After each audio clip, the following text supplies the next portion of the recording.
안녕하세요. 반갑습니다. 라테입니다. 오늘은 근현대 시기에 나타났던 해방신학에 대해서 간단하게 알아보려고 하는데요.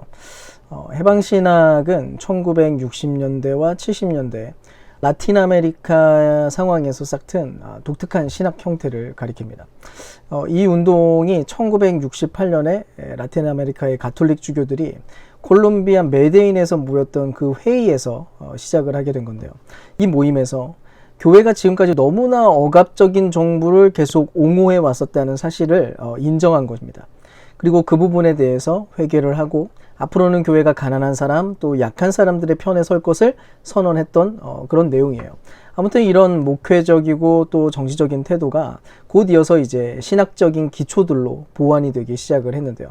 페루의 신학자였던 구스타브 구티에레즈가 해방신학이라고 하는 책을 펴내게 되면서 이 운동을 구체적으로 표현하는 그런 대표적인 주제들을 또 소개하게 됩니다. 그 안에 담겨있는 기본 주제 두 가지를 말씀을 드릴게요. 첫 번째는 해방신학이 가난한 자와 억압당한 사람들을 지향한다는 것입니다. 즉 기독교 신앙의 해석에 관련해서 가난한 사람들이 언제나 중요한 위치, 그러니까 각별한 위치를 차지한다는 그런 내용인데요.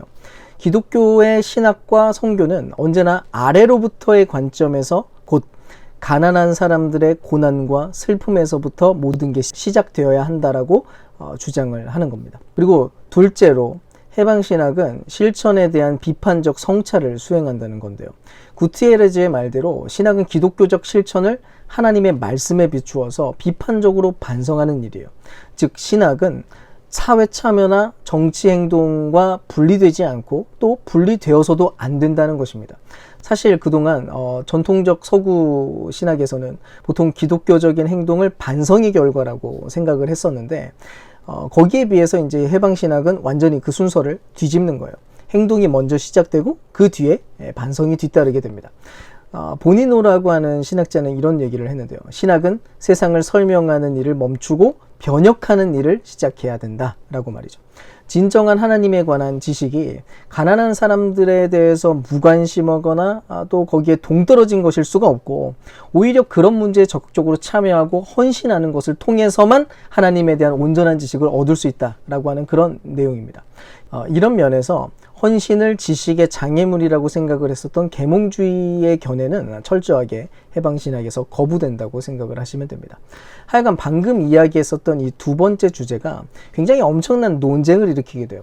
그 이유가 이런 신학적 스탠스가 마르크스주의 이론에 근거를 두고 있는 것처럼 보인다는 그런 내용 때문이었습니다. 지금도 뭐 마르크스주의라고 얘기를 하면 순식간에 뭐 화가 막 치밀어 오르는 그런 사람들이 막 많이 있잖아요.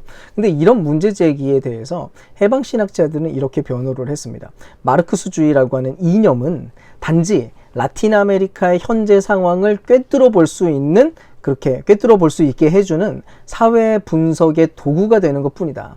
또 가난한 사람이 처해 있는 그 혹독한 현실을 개선해주는 수단으로서 사용되는 그런 도구일 뿐이다 라고 그렇게 주장을 한 거예요.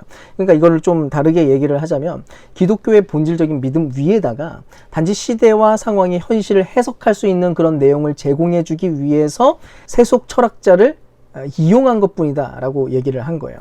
결국 해방신학자들이 밝히는 그런 내용에 따르면 하나님이 가난한 사람들을 편들고 또 그들과 함께 하신다라고 하는 사실이 라틴 아메리카에서만의 상황이 아니고 마르크스 정치 이론의 근거에서 갑자기 뭔가 추가한 내용이 아니라는 거예요.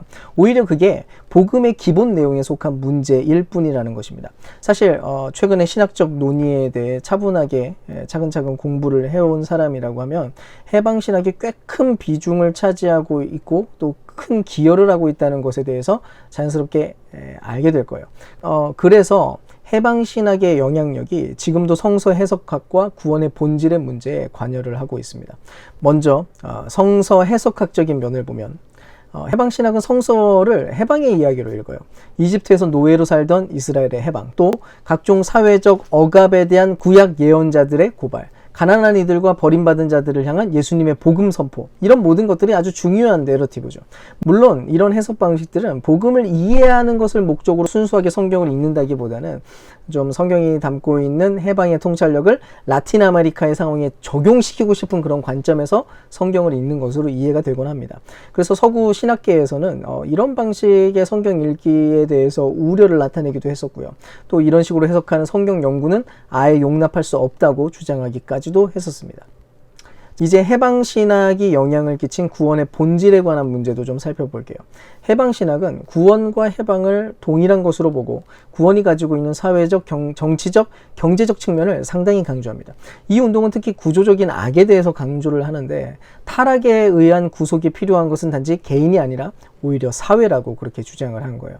그동안 정통 신학은 주로 개인 경건, 개인 구원에 집중하고 있던 것과는 많이 다른 새로운 시야였던 거죠. 물론 해방신학을 비판하는 입장에서는 해방신학이 구원을 완전히 현세적인 일로 바꿔버렸기 때문에 구원의 초월적이고 영원한 차원을 무시한 것이라고 판단하기도 합니다.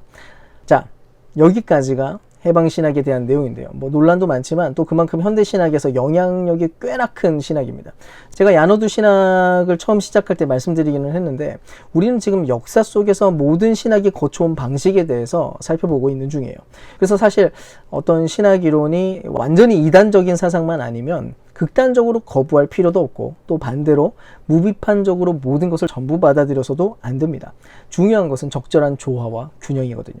그런 면에서 혹시 해방신학에만 너무 심취하게 되면 기독교가 그냥 인권단체나 정치운동단체나 다를 바가 없어지게 되는 것이고 또 이 신학적 논의를 완전히 배제하고 극단적으로 거부하면 공공성을 잃어버린 지극히 개인 종교 수준의 기독교로 또다시 전락하게 되고 말 겁니다.